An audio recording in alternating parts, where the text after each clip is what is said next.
تو یہ باتیں اس لیے کر رہا ہوں کہ زندگی موت کا کوئی پتہ نہیں ہوتا.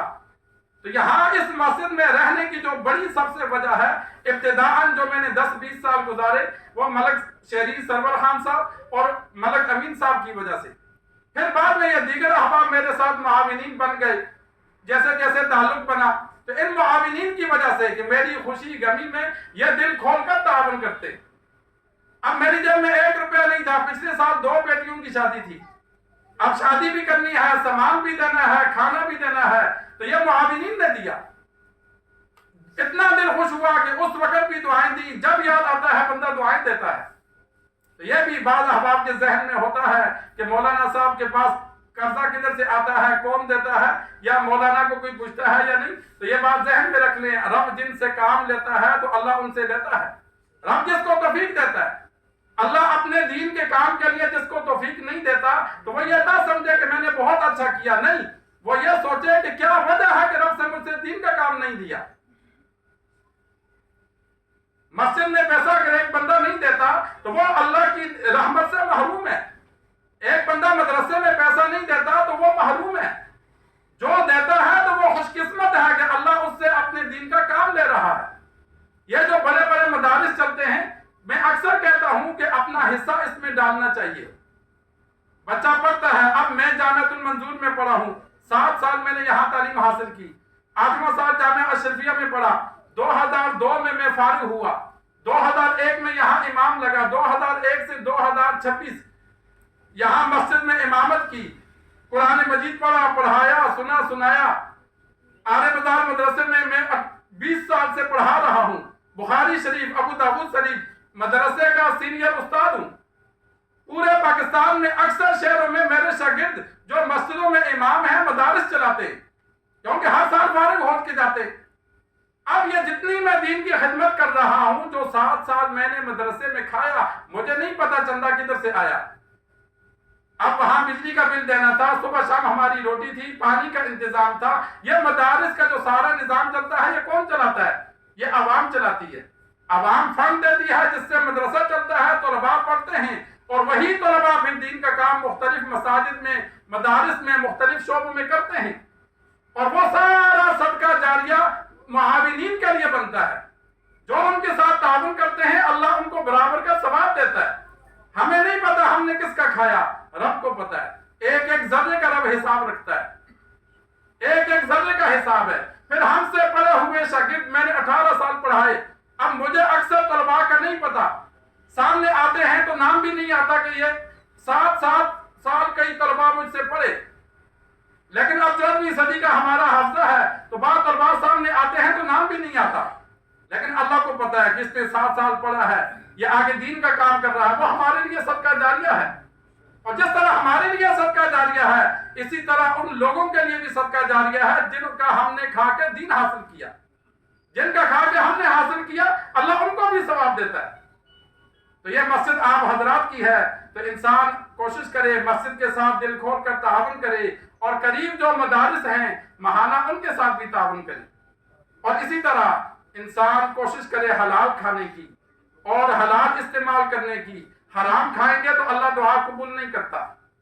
حلال استعمال کریں گے تو اللہ دعائیں قبول کرتا ہے، اور دعائیں کرنی چاہیے. ابھی میری بیٹی سروس ہاسپٹل میں داخل ہے. پرسوں ٹیسٹ ہوئے، ڈاکٹر نے کہا انتہائی سیریس معاملہ ہے. یہاں مغرب میں دعا کروائی، دوبارہ ٹیسٹ ہوئے تو انہوں نے کہا کوئی معاملہ نہیں ہے، بالکل کلیئر ہے، ٹھیک ہے. اب پورا دن ٹینشن میں گزری، لیکن دعائیں کی اللہ سے تو اللہ نے وہ نظام بدل دیا. یہ اللہ قادر مطلق ہے، چاہے تو بندے کو بیمار کر دے، پریشان کر دے، چاہے تو بندے کو خوش کر دے. تو دعا انسان اللہ سے یقین کے ساتھ مانگے. جب دعا یقین سے مانگیں گے تو اللہ تبارک و تعالی اسی طرح مدد بھی فرماتا ہے. تو یہ چند گڑبڑ باتیں آپ حضرات کے سامنے کی.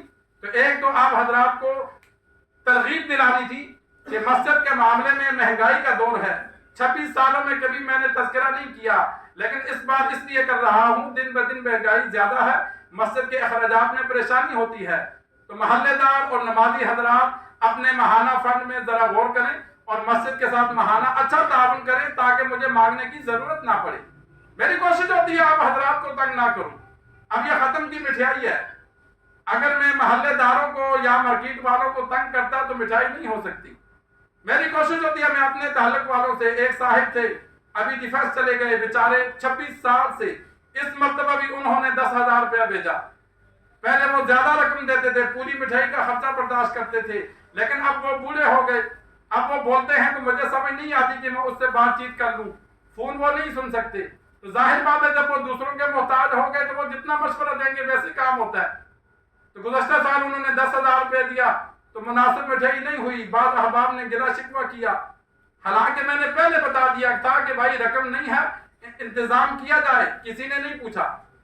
اس مرتبہ پھر اچانک میرے ذہن میں، ایک میرے دوست ہیں سرور کالونی میں رہتے ہیں، یہاں کبھی کبھی جمعہ پڑھتے ہیں، میرے ذہن میں خیال آ گیا، میں نے ان کو فون کیا، میں نے کہا حضرت مٹھائی کا یہ معاملہ ہے، وہ حضرت بیمار ہیں، کیا پتہ دیتے ہیں نہیں دیتے، دیتے ہیں تو کتنا دیتے ہیں؟ تو انہوں نے کہا کوئی بات نہیں، آپ جا کے آرڈر دیں، مٹھائی میں بندہ بھیجتا ہوں، ساری میری طرف سے ہے۔ 32,400 روپے کی مٹھائی اس نے بک کرائی۔ اب وہ صاحب بھی آ گئے، 10,000 روپیہ وہ دے گئے، ایک صاحب ہیں 5,000 روپیہ انہوں نے مجھے بھیج دیا کہ بھائی یہ ہماری جانب سے ختم میں لگا لو۔ اب جب ان دو بندوں نے بھیج دیا، ایک صاحب نے 2,000 روپیہ دے دیا، تو میں نے پھر جا کے ساتھ پیزے کا آرڈر کر دیا۔ میں نے کہا جب ختم میں لگانا ہے تو ختم میں یہ بھی حصہ ہے کہ بندہ مولوی خود بھی رکھ لے، خادم کو بھی دے دے۔ ختم کی جو رقم ہوتی ہے دیگر مساجد میں امام کو، مؤذن کو بھی دی جاتی ہے اور اسی کے ساتھ ساتھ مٹھائی میں لگائی جاتی ہے، لیکن میں نے 1 روپیہ نہیں رکھا، نہ اپنے لیے رکھا نہ خادم کے لیے رکھا۔ میں نے پھر وہ 16,000 روپے کے جا کے پیزا بک کرا لیا۔ میں نے کہا بھائی پیزا لگا دو، چلو مٹھائی کے ساتھ پیزا۔ یہ 48,400 روپے کی مٹھائی ہے۔ آج مٹھائی جو تقسیم ہو رہی ہے کتنے کی ہے؟ 48,400 روپے کی۔ یہ اللہ کی مدد سے ہوا، اللہ سے مانگتا ہوں، اللہ کوئی ذریعہ بنا دیتا ہے۔ اب جنہوں نے دیا اللہ ان کو اجر دے گا، اور آپ حضرات کو میں نے تنگ نہیں کیا، اور انشاءاللہ آئندہ بھی زندگی رہی تو کبھی تنگ نہیں کروں گا۔ صرف آج ذرا سب اکٹھے ہوئے تو اپنا تھوڑا سا دکھ سنایا کہ پورا سال جو پریشان رہتا ہوں، تو آپ حضرات اگر تعاون اچھا کریں گے تو پھر پریشانی نہیں ہوگی۔ دل سے دعائیں دوں گا، اللہ تبارک و تعالیٰ سے دعا ہے اللہ تبارک و تعالیٰ ہم سب کا نیک اعمال کرنا اپنے بارگاہ الہی میں قبول و منظور فرمائے۔